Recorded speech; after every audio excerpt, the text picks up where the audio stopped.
Welcome to In the Kitchen with the Greater Fort Lauderdale Food and Wine Festival, presented by Visit Lauderdale. Today we're at TRP Taste, right here off of Los Olas Boulevard, where we're going to hang out with Chef Martin from YOLO. You only live once. He's going to walk us through a culinary experience that you'll never forget. Come on inside.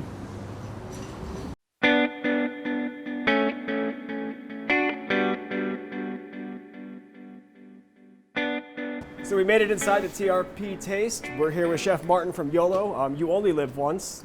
So Martin, since we only live once, what are we making today? Teach me some new things, put me to work. Absolutely. I'd love to. So we're gonna be doing a couple of things. First, we're gonna start with oysters, and we're gonna be doing grilled oysters. We're gonna throw them in the grill on live fire.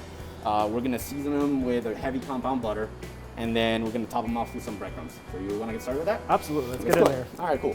So I'm afraid of giving you the oyster knife, so I think everybody in the room would appreciate that. So while I shuck the oysters, I'm gonna start having you make the compound butter, okay? I'm gonna start throwing ingredients at you. I need you to just mix it and make sure they're very well mixed, okay? So you're gonna throw ingredients at me and I gotta mix it. Exactly. All right. So put some gloves on, safety first. So it sounds like you guys have a great safety policy. So you're following the Safe and Clean pledge, and a lot of the restaurants in Broward County are also following the restaurants, the hotels. So as a patron, as a guest, I can feel comfortable, relaxed, and understand that I'm going to have really good food in a safe, clean environment, right? Absolutely. Okay. Absolutely. So enough about that. Let's put me to work and let's make some oysters. So we're going to start with the butter. Start with a butter that is soft. Okay, you got to leave this at room temperature so it's pliable. You can play with it. Okay. So it's like Play-Doh. So it's like Play-Doh, exactly. But melts a lot quicker. Exactly. So you don't want it to melt all the way through. You still want it to have that emulsion of fat and dairy in there. But we're gonna start with that. So next, I'm gonna start throwing a little bit of ingredients. So very simple ingredients for this is shallots, garlic, lemon, a little bit of parsley, and we'll chop up some parsley leaves in a second. That we'll use a little bit of Parmesan grated on top, and we'll use a little bit of chive.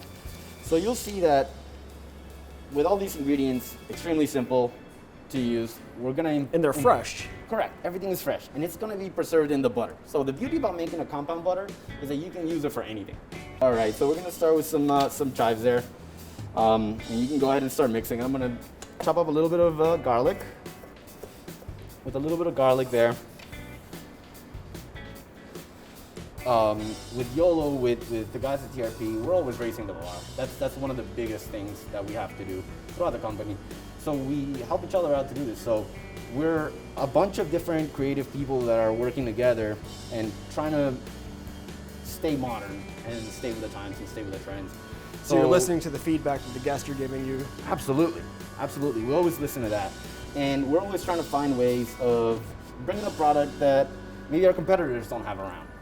Maybe things that people haven't really been doing in this area or for whatever reason. So we're always staying on top of that. And this is one of those dishes. Grilled oysters is something that you don't see often, and you should. It is a phenomenal food. It really is a very tasty food. And we're in Fort Lauderdale. We're right near the ocean. I come from Las Vegas when you don't have an ocean and you got to fly in your fish every day to have fresh fish. We are in the mecca of fresh fish. I mean, we're literally sitting in a little paradise. So with the lemon, we're gonna add a little bit of the juice, not too much because it's gonna turn this a little bit watery. We're gonna use mainly the zest. So I'm gonna use a little bit of the juice, and just about a half for a pound of butter. With the Parmesan, be liberal with it. Be very, it depends on how much cheese you like. And then we're just gonna do a little bit of the zest of the lemon. So with the zest, you don't wanna go too deep. You wanna just get the yellow of the lemon. What is that doing to the dish itself? It's basically creating a little bit more citrus, and the skin has a little bit of an earthier taste. Okay. So you're gonna get a little bit of that in there as well.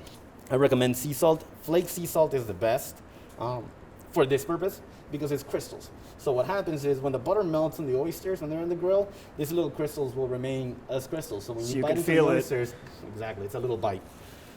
So texture and flavors is absolutely necessary on every single one of our ingredients. So we got to make sure that we balance out the flavors. So now the compound butter, now we're gonna add a little bit of extra flavor. And this is my Besides the Peruvian love that I put upbringing. into this dish? Yeah, a little bit more. All right. So we're gonna bring a little bit of my Peruvian influence, and that is ají panca. Ají panca is Ají panca? ají panca. All right. Yeah, it's a Peruvian pepper. It has a little bit of a smokiness to it, not very spicy. Adds a lot of color. Works phenomenal with anything on the grill. Okay, so we're just add a little bit of that. It'll make a nice bright red. Butter. The color in there is vibrant. Yes. The thing about oysters, always use an oyster knife. Don't ever do this with a paring knife. I've seen horrific accidents happen. So Well, you that's just why gotta you're be doing careful that, with not me. So oysters, always get an oyster knife for that. It's a dull knife. It's got usually a rounded shape, so it doesn't. If it slips off your hand, it won't stab you in the hand. Usually, you So always safety use a first. towel. Always safety first. So use a towel, cover that up with your hand, and then we're gonna go in from the back. So the thing about the oysters is you're gonna wanna break them from the back. There's a little muscle there that if you just pop open, the whole thing will lift, and then we'll carve it in, and we'll break the connective muscle. So basically that. You come this way, clean it. The top part of it will be discarded, and then now you're gonna use the bottom of the knife to deattach the connective muscle of the oyster. So now the oyster is running in the shell. Now, why we pick those shells in particular for the grill is that they're sturdy. They're super hard. So they're actually being the cooking vessel for the oyster when it's on the instead of grill. using a skillet, you... Exactly. So you're using the natural vessel of the oyster to grill it in there. Awesome. So you already have the cooking equipment that you need right there. So nature is your pan. Nature, yep, exactly. So now I'm just gonna put the oyster here, sorry. And it's gonna be your job to dress it. So we're gonna dress the oyster. What size are you? It's not giving me an answer, but... Medium, extra medium. All right, so we're literally just gonna grab the butter and put it in there. Now, So ideally at the end of this, the butter should melt and just become part of the oyster. So the oyster, you get in the fire from underneath, it's gonna cook the bottom of the oyster, the butter's gonna melt, and then it creates like a little stew, like a little sizzle. So chorizo, this chorizo is a Spanish chorizo. It is smoked, and it has paprika in it. Very heavily paprika, that's where you get that red. Now, Spanish paprika has that smoky sense to it. So that's where you get a little bit extra smoke in there. Okay. Okay? So basically the chorizo is gonna be our flavoring agent for the crumbs that we're gonna do on top. So to get the most out of the flavor of the chorizo, I just mince it really, really small, and then I put it in a saute pan with a good olive oil, and then we're gonna mix it into the breadcrumbs. And that's really all you have to do. There's not a whole lot to it. A little tiny bit of olive oil, just so that the food doesn't stick. We'll put the chorizo, and we'll kind of let it do its thing. So it's going to simmer a little bit. It's gonna simmer away, correct. So now we're gonna throw the oysters on the grill, okay? The oysters are gonna take a little bit on the grill depending on the fire that you have. I definitely don't recommend a super hot fire, like with anything that you do on the grill. You never wanna go that high on a fire. You still want it to stew in the shell. So we're gonna go with a medium heat.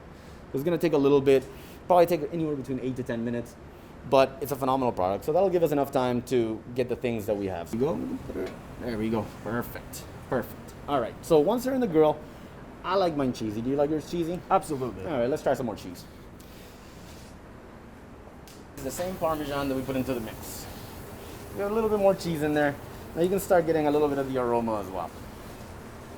Okay? So the oysters are on the grill. So we have our chorizo sizzling. So next we're going to make some breadcrumbs to... Correct. If you can see that the chorizo is rendered, the oil actually acquired a lot of the color of out of the paprika in the chorizo. So now that's going to be our mixing point. So here comes the tough part. Mix it up. There we go. This is the funnest part of doing food for me, is making it come to life. So we're going to do a little bit of lemon with this. I do like to offer lemon with the oyster. And the thing on that is you want that last citrus, that last thing that hits your palate to be that citrus. It's almost like a cleanser. Okay. Okay? So we'll have a little bit of a lemon wedge, and then we have rock salt here. Now I use rock salt because it keeps the oysters upright. The oysters are going to be so juicy that there's going to be plenty of liquid in there that you don't want to lose. So you set them on something that will hold them upright the whole time. So by the time that it goes from the kitchen to the table, it's still there. Makes Okay? sense. Makes sense. So we'll spread them out a little bit. We'll do the lemon wedge right there. And we can start plating our oysters. So we use a different plate to set up, and then we're gonna cover a little bit of this with the chorizo. So these breadcrumbs will be the last thing that you taste on the oyster. Probably the last and the first. All right, we'll do that. Chef, this looks great. Oysters, grilled oysters with chorizo. It was easy. It didn't take a lot of work. You've been watching In the Kitchen with the Greater Fort Lauderdale Food and Wine Festival, presented by Visit Lauderdale.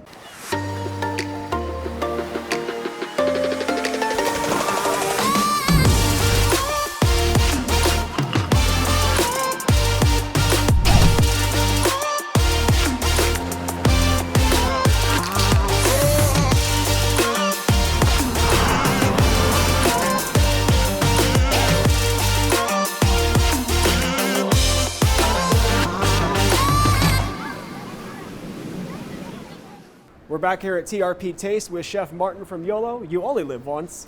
Chef, we just finished making a fantastic grilled oyster with some chorizo and breadcrumbs. Next, we're gonna make a fancy chip and dip. So what we're doing is we're doing a chips and dip. So I'm gonna teach you how to make a foam. We'll grab a little bit of olive oil, okay? A good high quality olive oil always goes a long way.